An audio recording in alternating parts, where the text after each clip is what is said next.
Okay. So we thank Allah subhanahu wa ta'ala for blessing us with another very beautiful day, another opportunity to think about Him and draw nearer to Him. And tonight we've decided on a very interesting topic. This is called how to be a mindful Muslim. So now it sounds like, okay, when I heard about being a mindful Muslim, right? I thought about it very superficially. I thought about being aware of my surroundings, being aware of the people around me, being aware of other things. And it's all because why we're so focused in our lives on other people and other things. We're so focused on external distractions. Like we live our lives in a very distracted world, and it's all about our cell phone and it's about our social media and it's about the people and the going out and visiting. So now I suppose it's quite interesting how this all culminates when COVID-19 and we have been encouraged to stay indoors. And when you tell people they must be indoors for 2 weeks, so themselves, they don't know what to do with their children because why? We are accustomed to staying away from each other. We're accustomed to staying out and focusing on everything else. What the discussion of being a mindful Muslim is about is coming back to the self, coming back to ourselves, coming back to our relationship with Allah subhanahu wa ta'ala, coming back to just thinking about the now. Many people live in the past. So they're depressed because there were so many things that happened in the past they could do nothing about. There's so many things that they wish they could have done differently. And if only this and if only that. The hadith said, لا تقل لو فإن لو تفتح عمل الشيطان. Do not say if or if only or had I this then that. And don't say all of that because now shaitan is going to start working on your mind. Shaitan is going to start distracting you from the now. And many of us worry about our future. It's called tulul amal. Tulul amal. You're so worried about what I want to do in my life and my objectives and my goals. And before I'm 20, I want to achieve this. And by the age of 30, that. And by the age of 40, this. And by the age of 50, I want 5 wives. Okay, you only have 4, but one must have died by then. And you want 60 children. You want 170,000 investments. And you want 5 million gold coins. And we have all these. Brothers laughing about the 5 wives story. Allah give us understanding. So we have all these long hopes about the future, and then we get distracted from the now. There's nothing wrong about how to be a mindful Muslim. Is the Arabic of this is muraqabah. So muraqabah means to contemplate, to think, meditate. Now, when we say meditation, many people think about Buddhism. Many people will start thinking about Hinduism and yoga and all these kind of things. We're not discussing all of that. What we're discussing is an Islamic concept of muraqabah, an Islamic concept of focusing back on yourself, being in the now. How am I doing? Consider your emotions, your feelings, your reactions, how you responded to outside and external stimuli. And then when you start becoming more aware of yourself, this reminds me of a very intricate kind of a statement in tasawwuf, man arafa nafsahu faqad arafa rabbah. If you start recognizing yourself, and that will be the stepping stone to recognize Allah subhanahu wa ta'ala. So we live in a world where we are constantly being distracted from ourselves. So if you tell a brother, you know what, just that's why timeout is such a terrible punishment for children. Because they're so used to external stimuli and they're so used to external distractions. And you tell them, bro, go and sit down and think about what you've done. It's mental torture because now he has to focus on one simple thing. He has to focus on now. What's happening now? What have I done now? And he has to start, rationalizing and going through his own emotions and his own feelings. And this is where a lot of growth takes place, right? So our senses are constantly being stimulated in every direction to the point that a simple moment of quiet becomes impossible. Just tell a person, go and sit down and just think about Allah. They'll make excuses like, oh, I'm wasting time, or I could be doing so many other constructive things. I could be, contributing to society. I think about Abu Darda radiallahu anhu. When they asked Darda, there were 2 Dardas. The one was a Sahabiya, his first wife. After she said he would sit quietly and just think about Allah subhanahu wa ta'ala. So this article examines what the article we'll be discussing, which is how to be a mindful Muslim and the exercise of meditation. And when we say meditation, we don't mean like the Buddhist style meditation and all kinds of encounter. We're talking about sitting quietly and just trying to be here. And this is what will aid us in our salah. Many of us are distracted. Like, I mean, ask yourself the question. Today when I was sitting at my desk, today when I was sitting supposedly doing work, I'm constantly looking at my mobile device. I'm constantly playing with my ring. Then I'm scratching. And then, somebody asked me something. And then, guys, I need a cup of coffee. Then, before I know it, 2 hours of my day have passed and I haven't actually gotten to what I'm supposed to be doing. Why?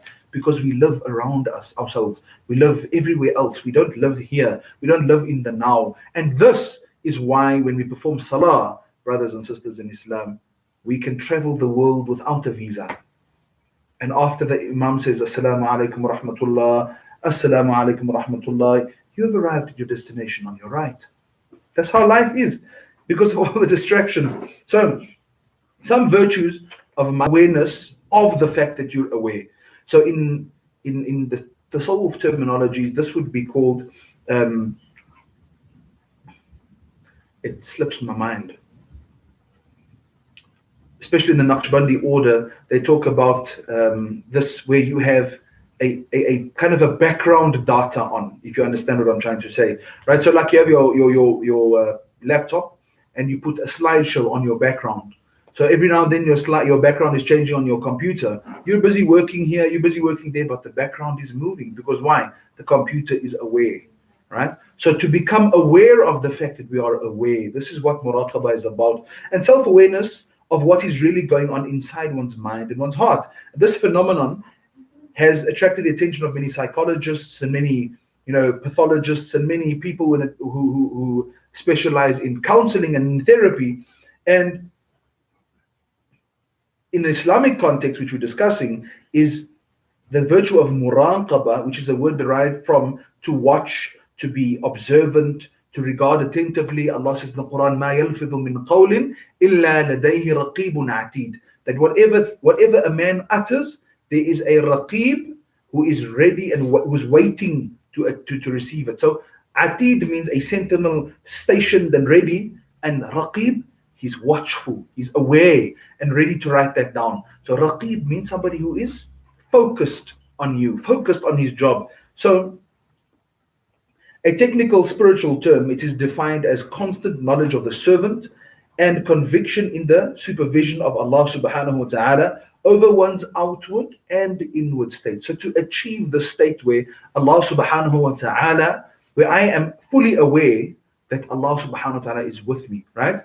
And then to keep that condition going wherever I am. When I'm interacting with people, I interact with people because in a way that I'm clearly aware that Allah subhanahu wa ta'ala is watching me. And when I do my devotion to Allah subhanahu wa ta'ala, whether it be dua, whether it be salah, whether it be fasting, sadaqah, whatever the case may be, my heart is clean, my intention is focused, my mind and my heart's focused on Allah subhanahu wa ta'ala, and I'm aware of myself. I don't do things willy-nilly. You see, we have a circle of volition. So many people's circle of volition is not very determined and fixed.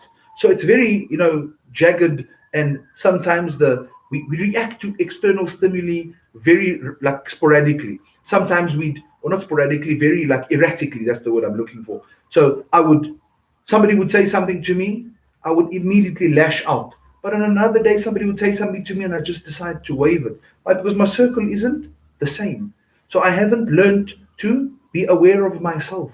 And I haven't learned to control myself within that awareness. So a person who's aware of himself and a person who has focused on himself and is aware that Allah subhanahu wa ta'ala is watching me and Allah subhanahu wa ta'ala knows my intentions, won't make the mistake of lashing out to one person and then being kind to another for the same stimulus. What the person would do is he would control and consider his own responses and his own reactions because he's aware of himself. So he would control himself all the time. Another thing that Shaykh Tuwaijiri mentions, right? Spiritual excellence is the essence of Iman, its spirit and its perfection by perfecting the hudur with Allah, by perfecting my state of being cognizant of Allah, being, they say, with Allah, ma'iyya. Ma'iyya means the togetherness of Allah subhanahu wa ta'ala, constantly being in a state where I'm in communion with Allah subhanahu wa ta'ala, aware of Allah subhanahu wa ta'ala, and a mindfulness of Allah subhanahu wa ta'ala, which encompasses fear for Him love for him, knowledge for him, constantly turning to him and being sincere to him. I'm going to say that again. So spiritual excellence is the essence of our iman. And when we say spiritual excellence, we talk about ihsan, this beautiful state of ihsan where we worship Allah subhanahu wa ta'ala as though he could see, as though we are seeing him. So now I had this I wish somebody was sitting next to me. It's like, don't come sit next to me, right? So I had a lesson recently, alhamdulillah, we were teaching from Imam Abdullah bin Ali al-Haddad's book, the Book of Assistance, and we discussed this muraqabah, being aware of Allah, ihsan, to worship Allah subhanahu wa ta'ala as though you are seeing him. And if you can't see Allah, then you know that Allah, at least you know that Allah is seeing me.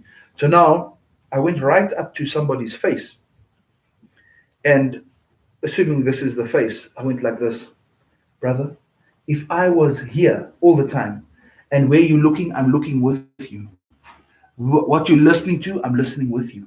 What you're thinking about, I'm focusing on. How would you look, listen, and think? How would your mind function if you knew, if you could see my face looking at your thoughts? How would your ears listen if you could see my ears by your ears listening? How would you look at things? How do you interact with people if I was in your face like this all the time when you're interacting with those people, to determine or to watch how you're reacting? But this is how Allah sees us better than this. Allah says, وَنَحْنُ أَقْرَبُ إِلَيْهِ مِنْ حَبْلِ الْوَرِيدِ. We are closer to you than life itself. Our life is dependent on Allah subhanahu wa ta'ala. So this ihsan is the essence of our faith. It is the spirit of our faith, and its perfection and it is perfected by perfecting our presence with Allah subhanahu wa ta'ala and being mindful of him, and this mindfulness should encompass fear for him, love for him, knowledge of him, turning to him constantly, and lastly, but not the least, obviously, sincerity to Allah subhanahu wa ta'ala, right? And the fruit, or the benefit, one of the greatest benefits of muraqabah is what? Something that we're all looking for. And it's amazing that, and the reason why we're discussing this is because the answer is within. Brothers and sisters in Islam, we look for external stimuli. We want other people to make us happy. We want other people to fulfill us. We want other people to, acknowledge and recognize. We want other people to be there. But the answer to the question that we're all desperately searching for is, how am I going to get peace of mind? How am I going to achieve sukoon in my life? How am I going to be at ease and at peace with my surroundings and the happenings of my life? It's all with this muraqabah. Learn to be here. It's all the fruits of muraqabah. It means leading to the sakina and the stillness which is produced in a servant's acquisition of muraqabah of Allah subhanahu wa ta'ala, and to the point that you are so aware of Allah subhanahu wa ta'ala that and this Allah subhanahu wa ta'ala is completely pure of this, but if Allah subhanahu wa ta'ala had to manifest himself in a physical form next to you and look at you all the time, you wouldn't be behaving differently. Your heart wouldn't be different. Your connection with him wouldn't be any different. Your speech wouldn't be different. Your intentions wouldn't be different. It's quite beautiful discussion. May Allah subhanahu wa ta'ala bless us with understanding. So what we would like to do is discuss this from an Islamic point of view, because ideally we all are aiming to be the best Muslims, right? So something that is part and parcel of muraqabah, part and parcel of this discussion, is silence. Now this is something that I struggle with. Everybody might know that. The brother is already laughing at me. So silence is a virtue, right? So they say silence is golden, right? And I bring you back to that story of Abu Darda radiallahu anhu, whose the majority of his time was spent in silence, thinking about Allah subhanahu wa ta'ala. So Rasulullah sallallahu alaihi wasallam said, whoever believes in Allah and the last day should either say that which is good or keep quiet. So how many of us live a life like that, when I'm actually aware of myself to the point where whatever we feel like? And many people take pride in this. Many people are actually proud of the fact that I'll tell him to his face. But let us sit back and analyze this. Let us do some muraqabah here. And is that going to bring peace in my heart? Is that going to bring peace in my life? And is that what Allah subhanahu wa ta'ala wants from me as a Muslim? Let us think about that. I'm saying this, and I'm so grateful for the opportunity to have to teach this lesson, because it is a lesson that I've been seeking for so long. For those who were with me last night, For those who were with me last night in our lesson, I spoke about, and I'm going to say his name again, Ustad Amjad Tarsin, who I'm waiting for his response still, right? Who I very seldom met somebody who's just so serene. There's such a beautiful peace about that person. May Allah SWT bless us with the opportunity to meet him as well, inshallah, ya Rabbil Alameen. Peace and silence is something that it's beautiful. I lost the train of thought, but anyway, may Allah SWT give us this tawfiq and understanding. It's something that we all need to work on. So whoever believes in Allah on the last day should either say that which is good or keep quiet. How many of us are aware enough of ourselves that when I want to say something, that, okay, I feel like saying something and I'd prefer not to. I'd rather just keep quiet and save the relationship, or I'd rather just keep quiet and continue. And then another thing, because of social media situs, as I call it, social media situs is the disease that has affected, I think, the vast majority of mankind, because most of us have social media. We feel compelled to respond. Either we must like, or we must share, or we must comment, or something. Yes or no? That's social media situs. Every statement, every post doesn't need our response. Okay? So, like I said, those of you who were with me last night would have understood that I mentioned this, and I've been, longing for this lesson, that something is just going to bring peace to me, and I'm going to be able to exude peace. And I think that the answer came in tonight's dars, which is muraqabah, that we need to spend the time alone. I may have mentioned this before. In fact, I did mention this before, that the mashayikh of Tasawwuf have mentioned, or encouraged, let us spend some time daily alone, just us and Allah subhanahu wa ta'ala, and work on this speaking to Allah subhanahu wa ta'ala. Speak softly, we don't have to scream. Allah subhanahu wa ta'ala can hear us. Talk to Allah subhanahu wa ta'ala. Speak to Allah in our hearts, just quietly. Muraqabah du'a'iyya. Muraqabah, which is focusing and meditation on Allah subhanahu wa ta'ala, but in the form of dua. And then we will build ourselves up to a state where we're constantly speaking to Allah subhanahu wa ta'ala. We'd constantly be in a state of dhikr, because our hearts will constantly be with Allah subhanahu wa ta'ala. So silence is a very important asset to a believer, and it has a very great effect on our hearts and character, because a habit of bad and frivolous speech results in an impure heart. A person who constantly speaks, constantly talks, it's evident that you're not able to control what you say. Right? Rasulullah sallallahu alaihi wasallam said, the iman of a believer is not right until his heart isn't upright. And his heart would not be upright until his tongue is not upright. So if we want our iman to be correct and true and upright, then we need to work on our hearts. And dhikr of the tongue and the heart are inextricably related. Dhikr is focused on the heart. In fact, I have to digress from the book, but Imam Ghazali rahimahullah ta'ala mentioned a very beautiful thing, which I learned from my Ustad Maulana Musa Kaji, right? That Imam Ghazali rahimahullah mentioned the dhikr is like, when you have an apple. So your heart is like the apple. And when you start making dhikr, you don't necessarily feel it, right? But it's like you're peeling away at the apple. Slowly but surely you peel the peel off the apple. Now that if you've ever eaten just an apple peel, it's really unpleasant, right? Just a peel. It's quite bitter. It's got a very funny, like kind of a flour residue left over. I don't know if it's from the chemicals that they spray on, but be that as it may, it's not a very pleasant flavor. But as you keep making dhikr, you have to force yourself. You have to diligently just persevere daily, and you start, cutting away at the skin of that apple. Eventually, you're left with a skinned apple, a peeled apple, and you've got the meat of the apple, the flesh.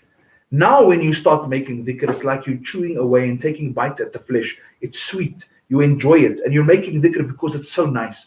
But after a while, when you've eaten all the flesh, now you've got the core of the apple left, right?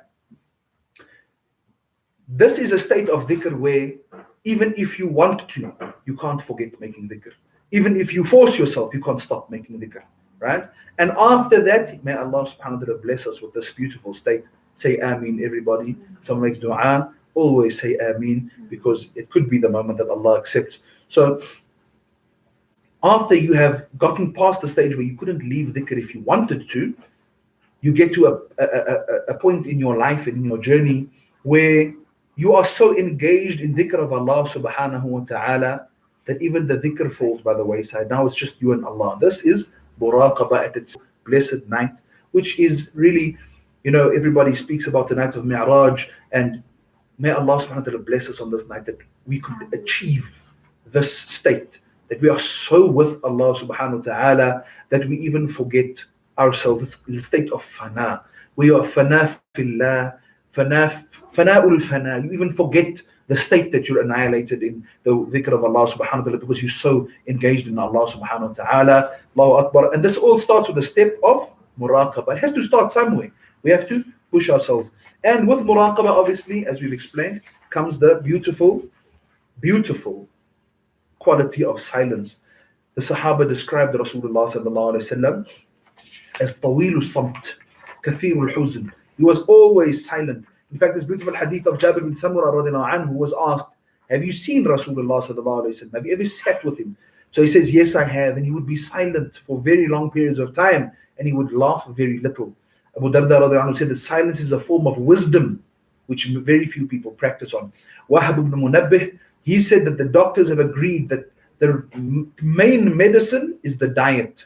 And wise people have agreed that the main form of wisdom is silence. Allahu Akbar.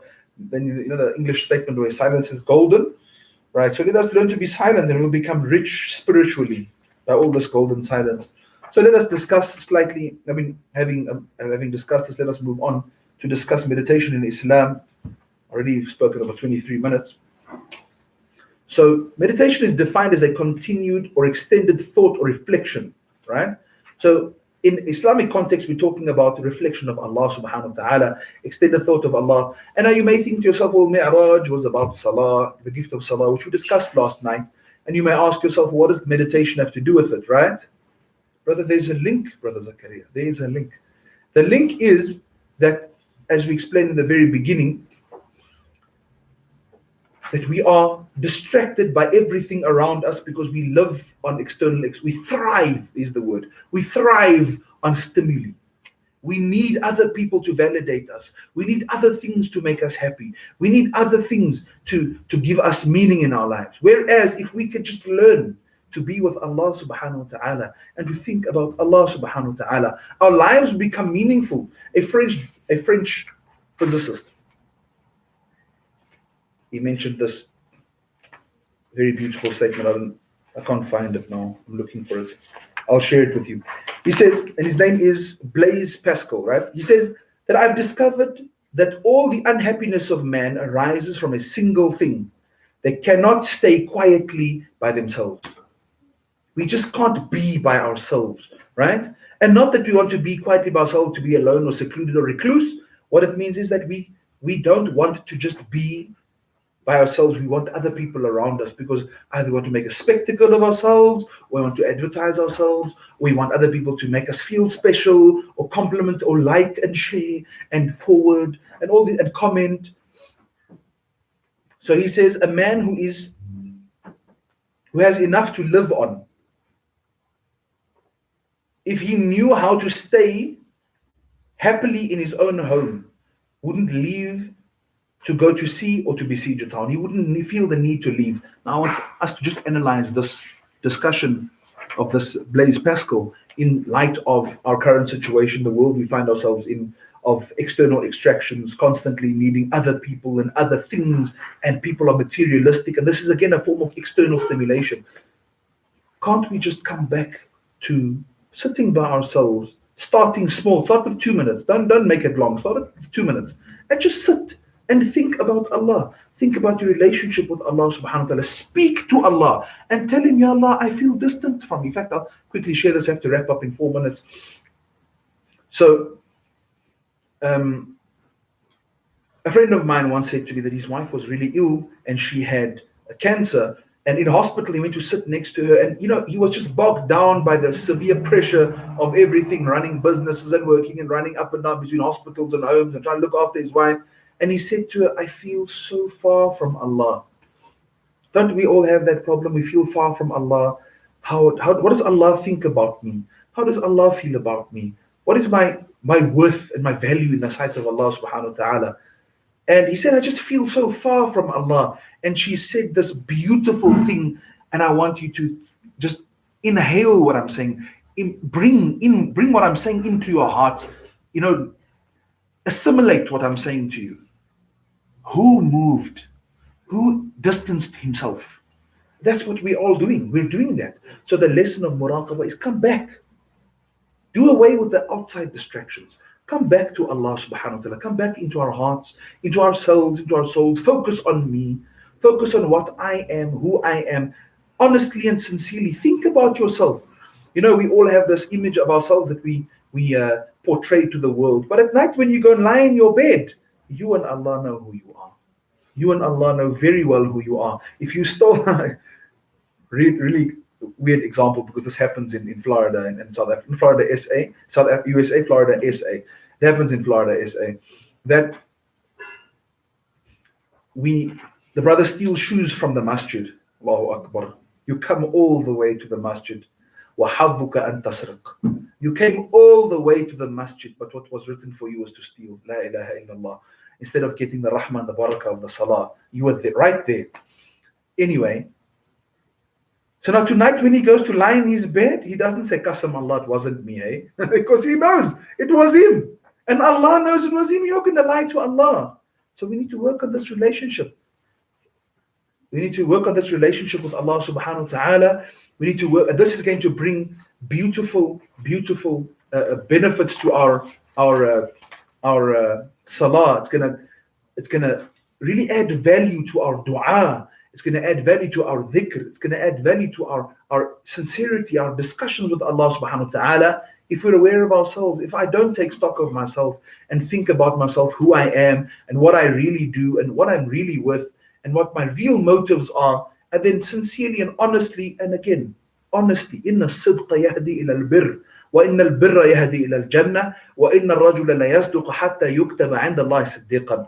Honesty, and not just honesty, truthfulness. So honesty means I don't lie. Even if I go and do all the wrong thing under the sun, but I don't lie. So I will own up honestly. Truthfulness is I don't go and do things that I would have to cover up and hide. I live a transparent, clean life.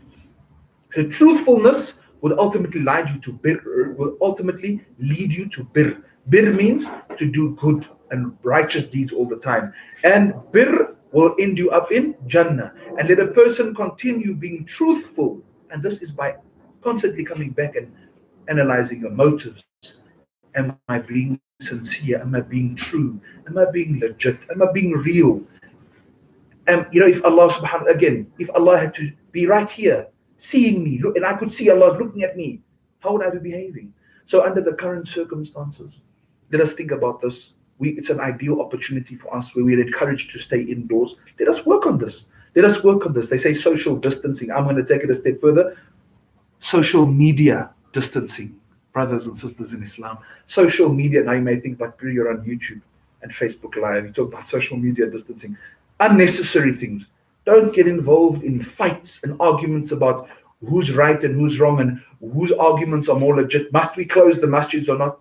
Let the ulama worry about that. Let the mashayikh worry about that. And let us respect everybody's view. For me, now is the time where I can stay in my home with my children and I can read books on Islam and I can read something about the Rasul sallallahu alaihi wasallam. I can wake up for tahajjud early and I can spend time talking to Allah subhanahu wa ta'ala. I can analyze my life. I can do some muraqabah. I can think about myself. I can become more mindful of me. I can become more mindful of my relationship with Allah subhanahu wa ta'ala. Social distancing, stay away from other people, and don't fall in the trap of the memes. I know they're funny, but let us be serious now. It's not a time to make jokes. It's a time to turn to Allah subhanahu wa ta'ala. May Allah subhanahu wa ta'ala give us tawfiq and understanding. Use this opportunity. It's ideal. It's like almost Allah subhanahu wa ta'ala sending us to our rooms to think about what we've done because of all the quarantine and the self-quarantine. So let us think about what we've done. Let us think about our relationship with Allah. Let us truly work on our relationship with Allah subhanahu wa ta'ala. Try this inshallah, 2 minutes. How is my sincerity really? And am I aware of myself? Can I calm myself? If I learn to just calm myself, and when people say inflammatory things to me, I won't just react like lithium being thrown in water. It has to explode. But I don't have to explode if somebody throws lithium in my water. So please, let us keep this in mind for the next few days. Inshallah, the next lecture will be on Monday at 8:15 inshallah, South African time. I don't know those who are streaming from other parts of the world. 8:15, it's 8:15 p.m. South African time. May Allah SWT bless us. And again, take this lesson for the Lailatul Mi'raj, that we were given the gift of salah, we were given the gift of a physical expression of our devotion to Allah subhanahu wa ta'ala. So let's make it meaningful. Let's make it meaningful by being present in that salah. And that comes with training outside of salah. Inna salata tanha anil fahsha'i wal munkar wa la dhikrullahi akbar. The dhikr of Allah is the greatest form of reforming ourselves and building our relationship with Allah subhanahu wa ta'ala, so that when we're in our salah is valuable, and our salah will guide us and help us throughout our lives, staying away from wrong and sinful things. May Allah bless us all with understanding. Whatever I said that is correct is from Allah subhanahu wa ta'ala, and whatever I've said that is wrong is evidently from myself and shaitan, and Allah and His Rasul are absolved from all of that. Subhanallah bihamdi, subhanakallahumma bihamdik, nashhadu an la ilaha illa ant, nastaghfiruka wa natubu ilayk.